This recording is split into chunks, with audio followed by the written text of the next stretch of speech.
પૂર્વ કચ્છમાં મહિલા પોલીસ એએસઆઈની હત્યાનો ચોંકાવનારો મામલો સામે આવ્યો છે, જેમાં સીઆરપીએફમાં ફરજ બજાવતો તેનો પ્રેમી આરોપી તરીકે સામે આવ્યો છે. મળતી માહિતી મુજબ ગઈકાલે રાત્રે 10 વાગે બંને વચ્ચે ઝઘડો થતાં પ્રેમીએ એએસઆઈ મહિલાની હત્યા કરી દીધી હતી. પ્રેમી દિલીપ અને એએસઆઈ મહિલા વચ્ચે 2021થી ઇન્સ્ટાગ્રામના માધ્યમથી સંપર્કમાં આવી લિવ ઇન રિલેશનશીપમાં રહેતા હતા. ઘટના બાદ આરોપી દિલીપે અંજાર પોલીસમાં પોતાનું સરેન્ડર કર્યું છે.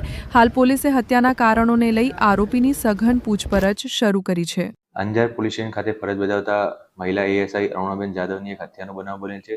આ સમગ્ર બનાવની હકીકત જોઈએ તો આરોપી દિલીપ જાદવ દ્વારા ગઈકાલે રાત્રે 10 વાગ્યાની આસપાસ અરુણાબેનનું ગળું દબાવીને હત્યા કરવામાં આવી હતી.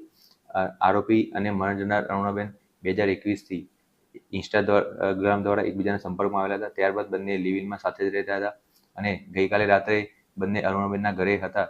તે વખતે બંને વચ્ચે 10 વાગ્યાની આસપાસ ઝઘડો થયેલ હતો અને ઝઘડા બાદ આરોપી દિલીપ દ્વારા અરુણાબેનનું ગળું દબાવીને હત્યા કરવામાં આવેલ છે અને આરોપી પોતે અત્યારે સીઆરપીએફમાં કોન્સ્ટેબલ તરીકે ફરજ બજાવે છે. ત્યારબાદ આરોપી દ્વારા સવારે સામેથી અંજાર પોલીસ સ્ટેશન ખાતે સરેન્ડર કરવામાં આવેલું, જે બાદ પોલીસને આ બનાવની સમગ્ર હકીકતની ખબર પડતા પોલીસ દ્વારા આ બાબતેની આગળની તપાસ તજવીજ ચાલુમાં છે. પશ્ચિમ કચ્છ ભુજ લોકલ ક્રાઇમ બ્રાન્ચે ભુજ શહેર બી ડિવિઝન પોલીસ સ્ટેશન વિસ્તારમાં ક્રિકેટ બેટિંગ ચલાવતા એકને ઝડપી પાડ્યો છે. મળેલી બાતમીના આધારે મિરાજ અરસદ મેમણને તેની એક્ટિવા સાથે પકડી પાડવામાં આવ્યો હતો. મેમને cribbet247.com અને vegasbook9.com જેવી વેબસાઇટ પર જુગારના આઈડી ચલાવી ચાલી રહેલી ઝિમ્બાબ્વે વર્સિસ ન્યૂઝીલેન્ડ મેચ પર સટ્ટો રમાડતો હતો.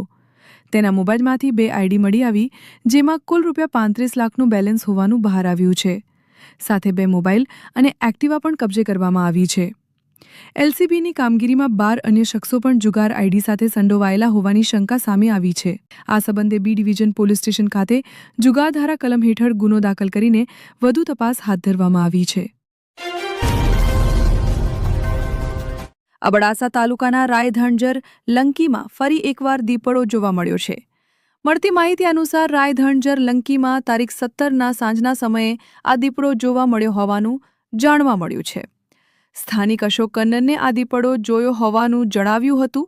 તેમને પોતાના કેમેરામાં આ દ્રશ્યો કેદ કર્યા હતા. તેમના જણાવ્યા અનુસાર આ દીપડો અવારનવાર નજરે ચડતો રહે છે.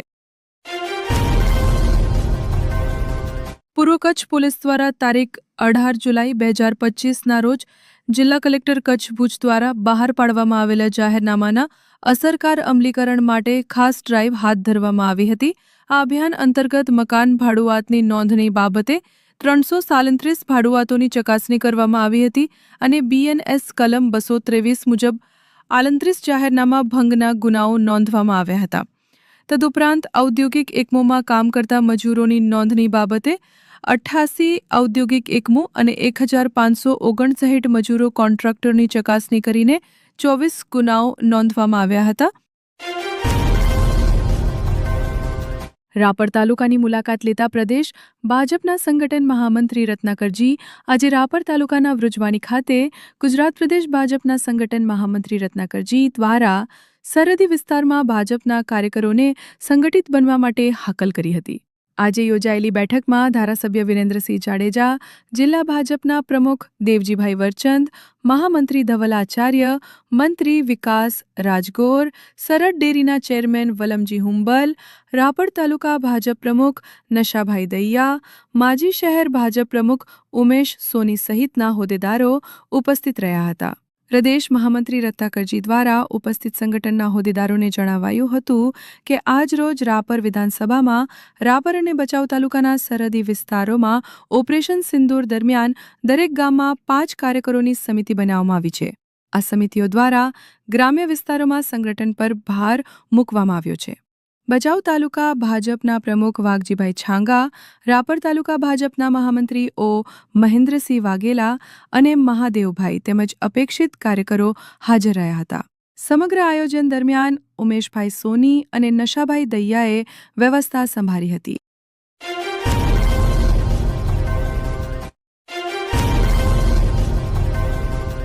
ભુજના જિલ્લા સેવા સદનમાં આજરોજ કચ્છના પ્રભારી સચિવ તથા આરોગ્ય કમિશનર હર્ષદ પટેલની અધ્યક્ષતામાં સંકલન ફરિયાદ સમિતિની મહત્વની બેઠક યોજાઈ હતી, જેમાં જિલ્લા કલેક્ટર આનંદ પટેલ, સાંસદ વિનોદ ચાવડા, ધારાસભ્યો તથા વિવિધ વિભાગોના ઉચ્ચ અધિકારીઓ ઉપસ્થિત રહ્યા હતા.